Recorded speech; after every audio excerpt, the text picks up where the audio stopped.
Буквально 2 недели назад я был в Бишкекском хореографическом училище.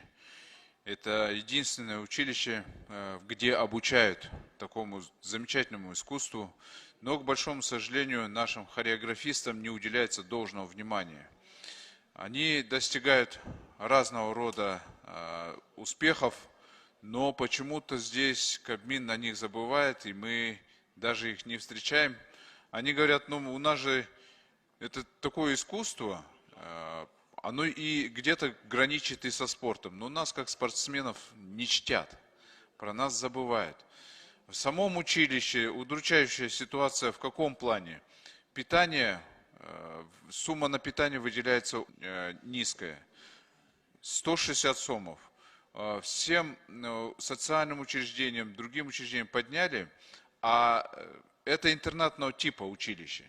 Там дети живут, но из-за того, что низкая стоимость, точнее низкое выделение денег, из-за этого, к сожалению, питания недостаточно. Поэтому большая просьба рассмотреть этот вопрос. Я понимаю, что это в сферу бюджета упирается, но училище одно такое.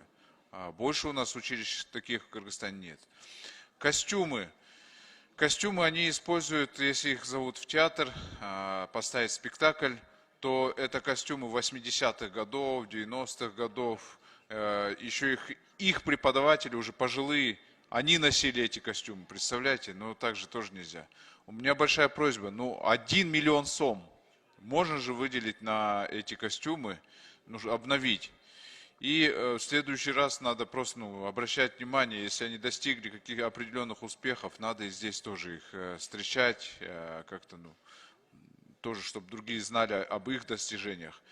И еще один вопрос – это отопление. Система отопления тоже устарела, подлежит замене в этом училище. Большая просьба и этот вопрос рассмотреть. Места, где они занимаются, у них должны быть специальное покрытие, оказывается, полов. Но ни в одном, оказывается, здании у них нет вот этого специального покрытия. Представляете? И очень стыдно, когда приезжают гости из других стран посмотреть на училище, и они тоже удивляются, почему наша страна забыла вообще об этом искусстве. Поэтому большая просьба. Во время войны, в 41-42 года, у нас начинали заниматься хореографией, тогда не забывали о наших талантливых людях, а почему мы должны сейчас о них забывать? Я надеюсь, что Кабмин порешает эти вопросы.